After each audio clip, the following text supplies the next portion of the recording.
50 ఏళ్ళు అవుతుంది.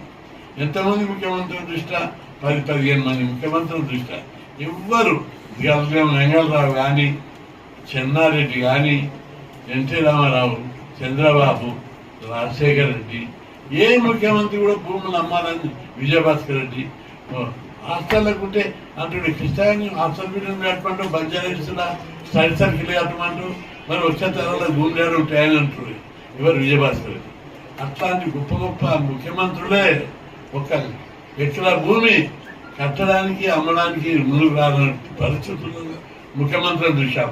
ఈయన 100,000 ఎకరాలు భూకుమ్మడి అమ్ముతుంటే రాష్ట్రంలోని రియల్ ఎస్టేట్ వాళ్ళందరికీ హెచ్చరిస్తున్నా, మీరు ఏ భూమి కొన్నా మళ్ళా ఉండబెట్టి ఆ భూమి వాపసు వస్తుంది, మీ పైసలు మునుగుతాయి, ఆ భూమిలో పేదలు ఇల్లు కట్టుకుంటారు, నిండా మునుగుతారు, మీరు మళ్ళా చివరకు ఉరిస్తారే మీకు శిక్ష. అట్లా అయిపోతుంది, అప్పుల పాలవుతారు, బ్యాంకు వాళ్ళు అప్పులు అవుతాయి, మీ రియల్ ఎస్టేట్ భూమిని ఎవరైనా ఇండ్లు కొనరు, విల్లాలు కొనరు, ఇండ్లు కొనరు. కాబట్టి ఈ వైఖరిని మార్చుకోవాలని చెప్పి ప్రభుత్వాన్ని హెచ్చరిస్తున్నాం.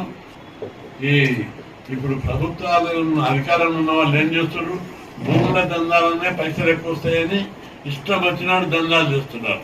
అధికారాన్ని అడ్డం పెట్టుకొని రెవెన్యూ వ్యవస్థను, పోలీసు వ్యవస్థను గుప్పిట్లా పెట్టుకొని ఇష్టం వచ్చినట్టు సర్టిఫికేట్లు ఇష్యూ చేసుకుంటా, రికార్డులు తారుమారు చేసుకుంటా, న్యాయాన్ని అన్యాయం, అధర్మాన్ని ధర్మంగా మార్చి దొబ్బుతున్న రాష్ట్రాన్ని ఈ వైఖరిని మార్చుకోవాలని చెప్పి హెచ్చరిస్తున్నా.